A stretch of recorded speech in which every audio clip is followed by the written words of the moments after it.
गोजोननाय जासिग्रोबाय नायगिरि बिथांमोननिसिम। दा जोङो नैबे बे फोथारावहाय बिसमुरि बाजारनि 1.5 किल'मिटार खोलाजों थानाय बिसमुरि टु क'क्राझार बे हुल्टुगावजों थांनानै क'क्राझार मोननाय बे लामा सेरावहाय जोङो फैगोन नैबे डिसेम्बर दाननि 6 अक्ट'खालि जोङो मोनसे गेदेरथार सुबुं गमा लानाय हाबाफारि। दा बे हाबाफारिखौ जोङो मैयानिफ्राय जागायजेननानै जोंनि खामानि मावनाया दासिमबो सोलिगासिनो दङ। जोङो गाबोनसिमाव जोङो माखासे 70% खामानिखौ जोङो आवगायगोन। बे आवगायनाय बेलायै जोङो बे सुबुं गमाखौ गासै क'क्राझार जिल्लाखौ लानाय जादों। बेवहाय गासै क'क्राझार जिल्लानि गासै समस्ति आरो ब्लकफोरखौ लानानै जोङो बे सुबुं गमाखौ बानायगोन।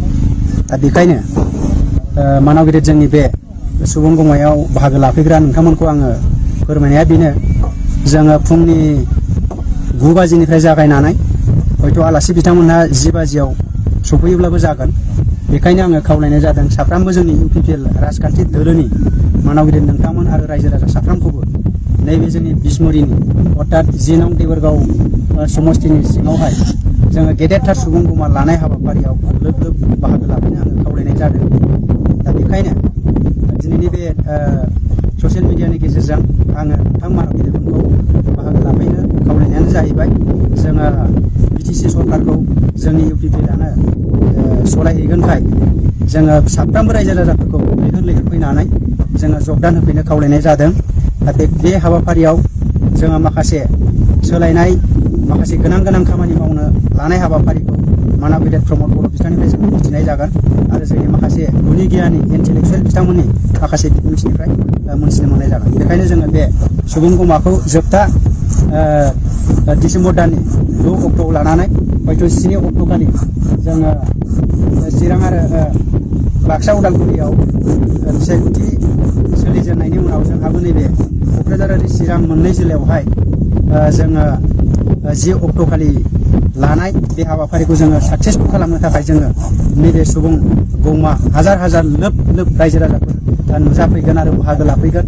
आरो बे हाबाफारियाव जोंनि आदिबासि, नेपालि, राभा, गार' मोनफ्रोमबो जनगोष्ठीनि सुबुंमोनहा बेवहाय बाहागो लाफैगोन।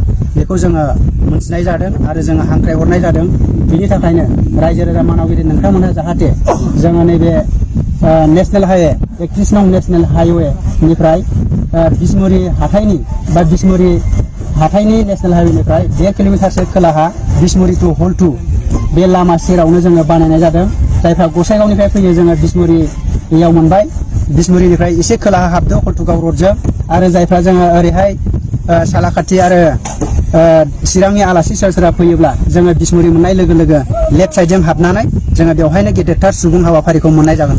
गासै बेवहाय 12था समस्तिखौ जोङो बेवहाय हांख्रायदों, क'क्राझार जिल्लानि गोजा।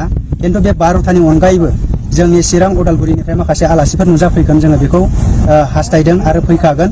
बेखायनो गासैहाय जोंनि जिल्लानि सिङाव थानाय ब्लक आरो समस्तिफोरखौ लानानै जोङो बेवहाय सुबुं गेदारिं जेरै 1.5 लाखसो सुबुंनि जोङो बारा बेवहाय नुजाफैगोन आरो जोङो माखासे चिरां, बाक्सा, उदालगुरिनिफ्रायबो आलासिफोर नुजाफैगोन। बेनिखायनो जोङो बे सुबुं गमानि हाबाफारियाव रायजो राजा बिथांमोनखौ लैहोर लैहोर फैनो आं खावलायनाय जाबाय। दिनैसिमाव जोंनि बे UPPL राजखान्थि हान्जानि जोंहा माखासे मिजिं आरो जोंनि बे मानाव गिदिर प्रमद बर' दैदेननाय UPPL राजखान्थि दोलोआनो दिनैहाय खमैबो जोङो 22 निफ्राय 30सिम आसन बा जोंनि समस्तिखौ जोङो देरहानानै जोङो सरकार दानो थांगासिनो दङ। जोंहा गासैबो जोंनि नैबे देबोरगाव समस्तिया जोङो जेरैबाबो जोंहा सिगांनिफ्राय एबाराव जोङो साबसिन भट मोननानै जोङो देरहागोन आरो जोंनि बे UPPL राजखान्थि हान्जायानो गोख्रों सरकार दागोन होननानै जोंहा जानजि खाफ्रानाय दं आरो जोंनि खामानि मावनायफ्रा एखे साखाफारा जाखाजोब्बाय।